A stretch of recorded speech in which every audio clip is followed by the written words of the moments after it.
Hi everybody, welcome to session 3.6 where we talk about grants.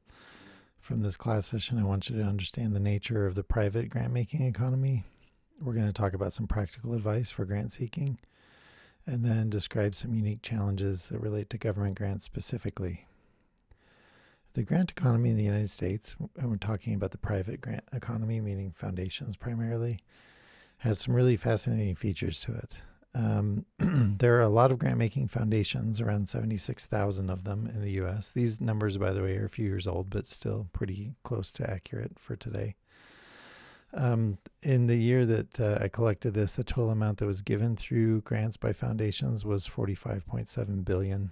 It tends to be about that amount. It ticks up as the economy does better, and it shrinks dramatically as the economy does worse. I'll show you evidence of that in just a minute. But that's a lot of money that's available to nonprofits as a result of this kind of philanthropy. Where it gets really interesting is when you look at where the money comes from within the grant economy. The top 25 funders within this space give away $10.7 billion. So about a quarter of what's given out every year comes from just 25 foundations. That's 25 out of the 76,000. So what you can see is that this is really, really top heavy as far as grant making is concerned. And it's not top heavy just by where the money's coming from, but the size of the grants that are given out. If you look at grants given out in chunks of $5 million or more, it's $22 billion. So it's about half. Now, this has some important implications. It means that if you want grant money, you have to be persuasive to a small group of funders, and you have to be able to justify very large grants. If you're a small nonprofit, for example, that can't justify a $5 million grant from a foundation, then half of the money given out by foundations every year isn't even available to you. And so there's a really strong concentration of wealth within philanthropy. That wealth within philanthropy is largely held in invested assets, primarily like the stock market or bonds or things like that, the typical things you would expect for a savings account for a large organization. And this chart shows you how heavily their assets can change based on the performance of the economy. So here you can see, this chart starts with the dot-com bubble, which burst and dropped valuations by about 10 to 15%. And then they climbed again up until the financial crisis, and there was a substantial drop of about 25%. This is a huge amount of money lost as a result of changes in the stock market. And this is how this plays out in the foundation space. And so foundations can actually be pretty volatile sources of revenue when there are large economic swings. Back to the concentration of wealth thing. This, I think, is one of the most revealing charts I've ever seen anybody do. And at first glance, it's not easy to digest, but I'll explain it here just in a minute. But you'll also notice this was collected in 2006, which means that it's pretty old, but it reflects what's still going on today within the foundation economy, the grant economy.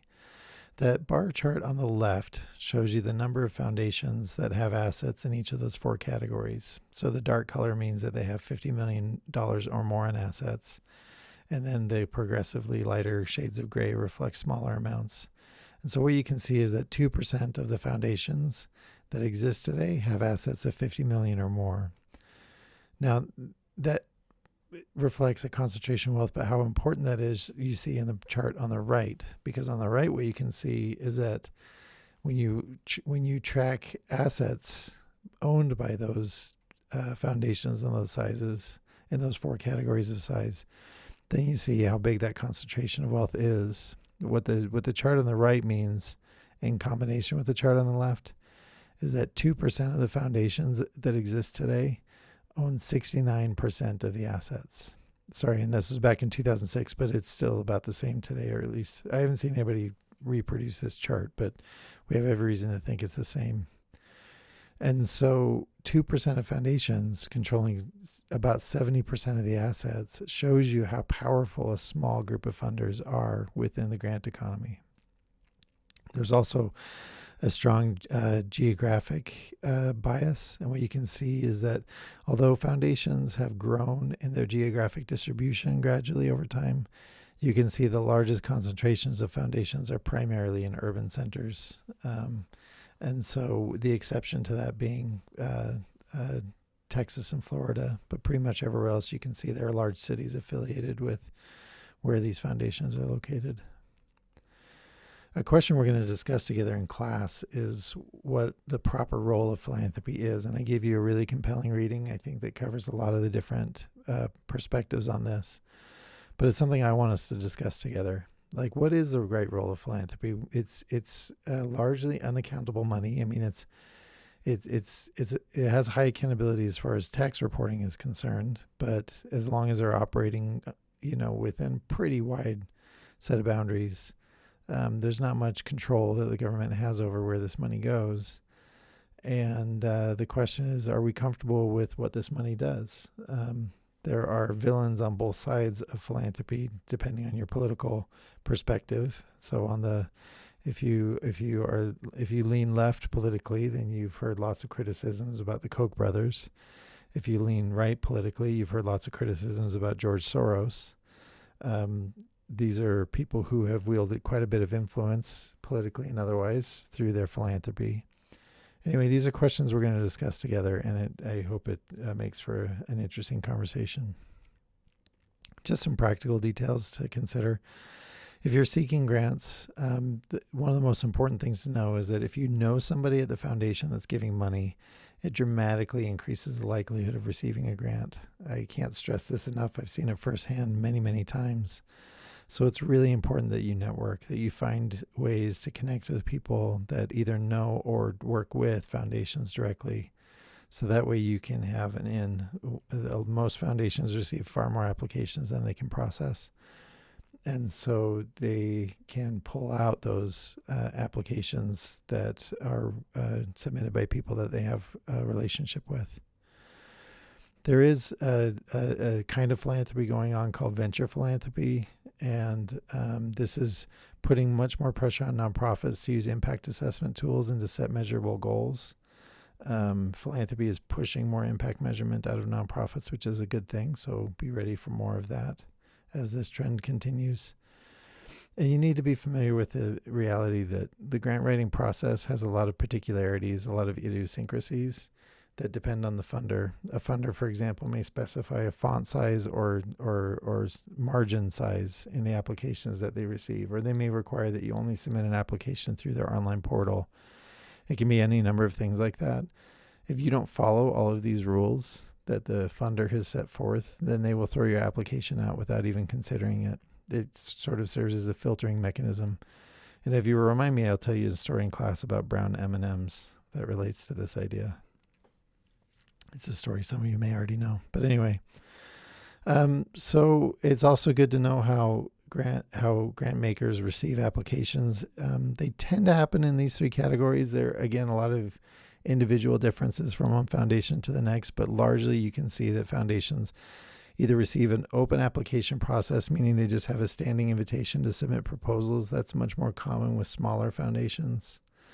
Larger foundations issue RFPs, or requests for proposals. This is where they're trying to target a specific thing. The Gates Foundation, for example, does this. So they might have a target in sanitation to make sure that X number of people get improved sanitation over the next 3 years, and they will issue a request for proposals that meet where the proposals are designed to meet that goal. And then another process that a lot of foundations use are LOIs, or letters of inquiry. And this is where they say, don't send us a whole proposal, just send us a 1 to 2 page letter. And we will let you know, based on reading that letter, if what you do is something that's interesting enough to us that we want a more full proposal. So if you hear back on an LOI, it doesn't mean you got a yes. It means that they are telling you that they're willing to hear more. LOIs are a great process for foundations that don't have a lot of staff, because they simplify the amount of work required to screen potential recipients of money, and they also save the time of all the people who are applying. Let's talk briefly about government grants. And this is an important conversation because a lot of people get the impression that government grants are easy money. You might even see advertising that makes that promise. That's not usually true at all. Government grants are usually identified by very strict application requirements. And then if you get the grant, they're very detailed reporting requirements. We'll talk about this more in class, and some of you may have firsthand experience with this. But government grants are paperwork heavy.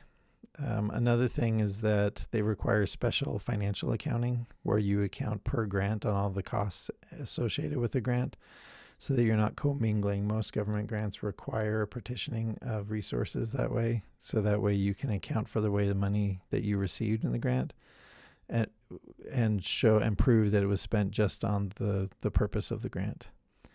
And then one other thing that makes it really hard is a lot of government grants are either reimbursable or matching, which means that the nonprofit has to put forward the financial resources first before they start getting money from the government.